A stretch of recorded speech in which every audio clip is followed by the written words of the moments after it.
Na madrugada do dia 26 ou 27 de setembro de 1968, o Sr. Henrique Schneider Jr., químico industrial, residente em Vila Balmer, a uns 5 quilômetros do centro de Joinville, no estado de Santa Catarina, levantou-se e foi verificar o fogo do forno da olaria ao lado de sua propriedade. Fogo esse que precisa permanecer aceso constantemente, mantendo o forno a determinada temperatura. Após constatar que tudo estava em ordem, caminhou mais alguns passos, parou, urinou e quando se voltou para acender um cigarro, deparou com um estranho objeto no pátio da olaria, a uns 5 metros de distância de onde se encontrava. Assustou-se, mas não se atemorizou. Todavia, sentiu-se paralisado, não podendo se movimentar. O objeto era um artefato de forma afunilada, medindo cerca de 4 metros de altura por 2,5 metros de diâmetro em sua base, assentada num tripé a uns 80 centímetros a pouco mais do solo. Da parte inferior, algo como uma luz fraca iluminava o chão. Havia uma entrada retangular por onde descia uma espécie de esteira rolante, que não chegava a tocar o solo. Apesar de parecer sólido, na extremidade inferior dessa esteira, e como se fizesse parte integrante da mesma, havia um vulto, que parecia uma tela, mas não tinha aspecto humanoide. De forma geométrica retangular, medindo mais ou menos 1,5 metro de altura por meio metro de largura. Atrás do primeiro vulto, a uns 5,5 metros, em linha reta, na mesma esteira havia outro, também imóvel, ambos sem nenhuma abertura nem luminosidade, como você pode ver nessa imagem que aparece agora. A extremidade inferior da esteira estava a cerca de 5 metros do observador, que pensou em perguntar o que faziam ali, mas não conseguia falar. Todavia, como se respondesse ao seu pensamento, sem que fosse emitido qualquer som, a resposta entrou-lhe no cérebro, como que vindo do vulto à sua frente, que respondeu da seguinte forma: "Estamos aqui para verificar a causa do calor e da fumaça neste local." Na ocasião, queimavam-se alguns pneus velhos, e o que produzia intenso calor, temperatura próxima de uns 700 graus, e espesso rolo de fumaça que se elevava alta no céu. Durante cerca de 10 minutos em que os vultos estiveram à vista, Schneider formulou inúmeras perguntas mentalmente, e todas recebiam imediatamente respostas nítidas, porém breves, que pareciam provir do vulto mais próximo. Entre outras e muitas, o observador se lembra de ter havido as seguintes perguntas e respostas. Pergunta: como vivem e se alimentam?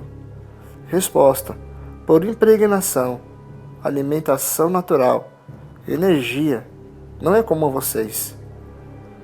Pergunta: como é movido o aparelho? Resposta: por atração, 36.000 ou 360.000 rotações por minuto. O observador não se lembra ao certo. Eles vinham do espaço, de um astro cujo nome Schneider não se recorda com precisão. Era algo parecido com a palavra MERS, M-E-R-S. Eram governados por um chefe a cada qual tinha uma função específica, como aquele que estava dentro do aparelho e que não podia sair de lá. Viajavam numa rota certa, determinada, ao qual saíram para verificar o que estava provocando aquele calor na Terra, prometendo voltar e estabelecer novo contato. Durante todo o tempo em que o vulto esteve à sua vista, Schneider parecia não poder tirar os olhos dele, e, à medida que a esteira ia recolhendo, sem qualquer ruído, o observador também se adiantava, porém guardando sempre a mesma distância. Não podia avançar mais, nem recuar, e nem parar. Entretanto, de soslaio, pôde ver que naquela nave havia 3 pontos de luz azulada, como se fossem janelas, mas não eram orifícios. Através de um desses pontos, podia ver os outros 2. Não sabe explicar como isso era possível. No interior havia um terceiro vulto próximo a um objeto que parecia uma caixa. O disco voador não era luminoso, exceto as 3 janelas e a luz por baixo. E este estava iluminando apenas por meio de luz proveniente da lâmpada de um poste de iluminação pública. Tanto a nave como a esteira e os vultos pareciam ser acinzentados, de cor do alumínio. Logo que a esteira foi recolhida inteiramente, fechou-se a entrada, com um ligeiro ruído, como de faísca elétrica, seguido de um leve som que lembrava o que faz a porta de um refrigerador doméstico ao ser fechado. Imediatamente, o aparelho ergueu-se rápido e verticalmente no ar, ouvindo-se somente então um sibilar agudo, som comparado de uma furadeira elétrica ao ser acionada. No centro da parte inferior, a testemunha pôde ver intensa luz azulada, como dos aparelhos de soldar, e algo como anéis concêntricos, também azulados, que pareciam girar. Não pôde precisar, devido à forte luminosidade, se era a parte interna ou externa que girava. Após levantar-se uns 10 metros, inclinou-se para o sul e, em poucos segundos, tornou-se apenas um ponto de luz azulada no céu. Ao subir, deixou uma condensação de vapor, algo semelhante a um rastro produzido por certos tipos de aviões a jato. Essa condensação tinha odor que lembrava alguma coisa queimada. A ascensão do objeto produziu uma sucção violenta de ar que puxou o espectador em direção ao local onde se encontrava a nave. Ao se aproximar, sentiu-se que forte calor e um cheiro de querosene queimado impregnava no ar.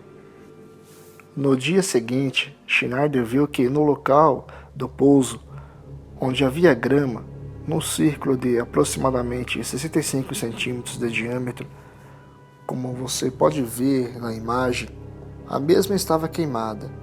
Concêntrico ao maior havia um círculo menor, onde a terra estava como que prensada e apresentando uma depressão de uns 10 centímetros. Havia também marcas de um tripé, tendo cada marca uns 10 centímetros de diâmetro. 8 ou 10 telhas da olaria, no ponto mais próximo da aterrissagem, estavam fora do lugar, como mostra essa imagem, como se houvesse sido levantadas por ventania. Uma delas chegou a desprender-se e quebrar-se.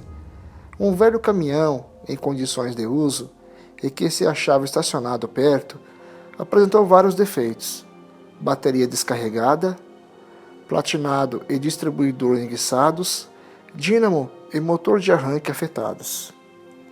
3 ou 4 dias depois, o Dr. Udo Schmidt, advogado em Joinville, tomando conhecimento do caso, foi ao local, em companhia dos senhores Cari Silva, comerciante, e Paulo Mertens, quando pôde fotografar a depressão dentro do círculo de grama queimada e constatar, também, o cheiro peculiar de queimado, odor este que ainda era claramente perceptível e que perdurou por 4 ou 5 meses. Durante esse tempo, a vegetação não cresceu dentro daquele círculo. Até a data de hoje, em meados da década de 70, não existe capim no exato local do pouso, embora alguns tufos de grama cresçam ao redor. Cerca de 5 meses depois, o Sr. Henrique Schneider Jr. viu um objeto luminoso cruzar o céu rapidamente. Nessa noite, sem motivo aparente, Schneider saiu de casa e sentiu que devia olhar para o céu. Foi então que viu o objeto. Teve tempo de chamar outras pessoas que também o viram, entre elas seu filho Amaury e casal de vizinhos, Maria Carvalho e seu marido. O protagonista da ocorrência, Sr. Henrique Schneider, é pessoa respeitadíssima naquela cidade, tendo sido vereador por diversas vezes.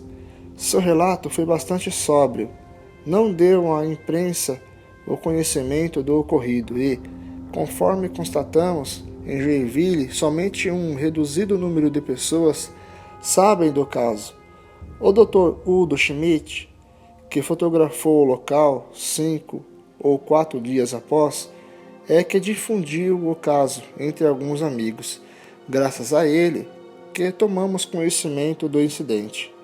O Sr. Paulo Mertens, vizinho do Sr. Schneider, teria sido a primeira pessoa, além dos familiares, a quem este contou o fato.